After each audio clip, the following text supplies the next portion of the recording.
Hello, everyone, and welcome to Walking Through the Bible. Our scientific knowledge is superior to the days of Job.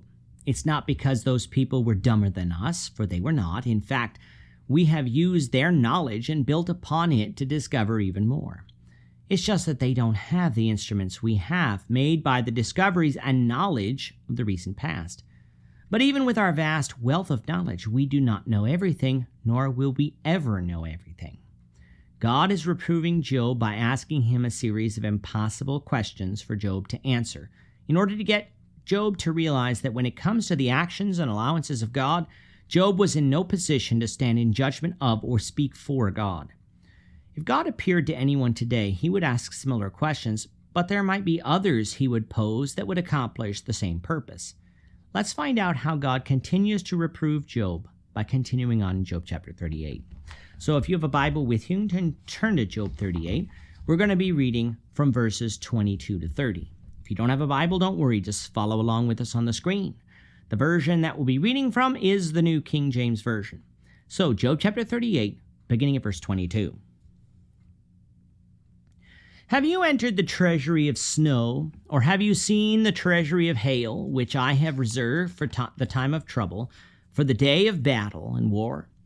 By what way is light diffused, or the east wind scattered over the earth? Who has divided a channel for the overflowing water, or a path for the thunderbolt, to cause it to rain on a land where there is no one, a wilderness in which there is no man, to satisfy the desolate waste and cause to spring forth the growth of tender grass? Has the rain a father, or who has begotten the drops of dew? From whose womb comes the ice, and the frost of heaven, who gives it birth? The waters harden like stone, and the surface of the deep is frozen. In this section, God moves on to nature and how God uses it to accomplish his purpose.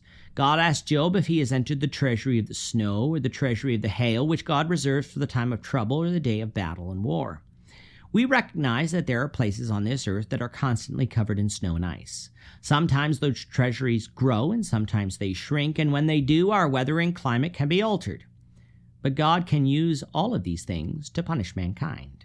We saw that during the plagues of Egypt, for in Exodus chapter 9, in verses 22 to 26, there we read, Then the Lord said to Moses, Stretch out your hand towards heaven, that there may be hail in the land of Egypt, on man, on beast, and on every herb of the field throughout the land of Egypt. And Moses stretched out his rod towards heaven, and the Lord sent thunder and hail, and fire darted to the ground. And the Lord rained hail in the land of Egypt. So there was hail and fire mingled with hail, so very heavy that there was none like it in all the land of Egypt, since it became a nation. And the hail struck throughout the whole land of Egypt, all that was in the field, both man and beast, and the hail struck every herb of the field and broke every tree of the field. Only in the land of Goshen, where the children of Israel were, there was no hail. God could not only create hail, he could also use the treasuries of ice and snow on this earth to cause the weather to change, and he can control the weather as he pleases in order to accomplish his purpose. In this case, his purpose was to bring judgment on Egypt, but there could be many purposes that God has. Today, we don't know all of the purposes of God, and so when hurricanes come or tornadoes or wildfires strike, let's be careful that we don't say that God did this or that while recognizing that God could have done this or that. Job could not control the weather, and neither can we. Our actions may affect some of the processes that God created to control the weather and the climate, but we cannot control the weather, whether it will be sunny or rainy, whether it will be downpour or drought. God can and does control those things as he sees fit. But let's not think that everything God does is simply for the benefit of man. God cares for the birds of the air, the animals of the wilderness, and the creeping things of the ground. God causes the rain to fall where man does not live, and provides grass for the animals of the field where man does not have cities or towns. We are not God's only creation, even though we're the only ones made in his image. If man was God, we would simply provide for ourselves, only providing for others if that benefited us. Jesus said in Matthew chapter 6, verses 25 to 30, Therefore I say to you, do not worry about your life, what you will eat or what you will drink, nor about what your body, what you will put on. Is not life more than food and the body more than clothing? Look at the birds of the air, for they neither sow nor reap nor gather into barns, yet your heavenly Father feeds them. Are you not of more value than they? Which of you by worrying can add 1 cubit to his stature? So why do you worry about clothing? Consider the lilies of the field, how they grow. They neither toil nor spin, and yet I say to you that even Solomon in all his glory was not arrayed like one of these. Now if God so clothes the grass of the field, which today is and tomorrow is thrown into the oven, will he not much more clothe you, O you of little faith? God is not like man. God cares for all his creation, no matter how great or small. God provides a path for the thunderbolt, which to Job may not have made perfect sense, though he could observe it. To us who understand a little bit more about electricity, we understand that God is talking about the traveling of electric charge, something we harness to run our world today.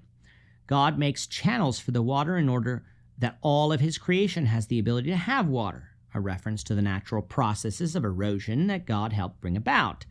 God could have made rocks impermeable to water, but no, water's chemistry is such that it can not only support life, but it can destroy that which is in its way as well. God made the processes of evaporation and solidification, something we have greater understanding of today, though don't have all knowledge of. But even though we have a greater understanding of these things, even we did not create them, we just harness them and can use them to advance our way of living. These are things, though, that Job did not have much understanding of at all. Job could not control nature and did not have an overall purpose for nature.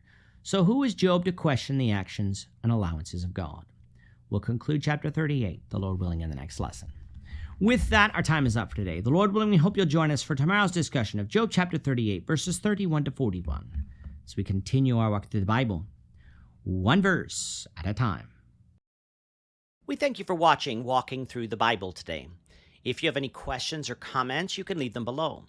But if you like this video, we ask that you consider subscribing to our channel so you won't miss out on other videos in our series, as well as share this video among your friends so that the saving message of Jesus Christ can go out to the whole world.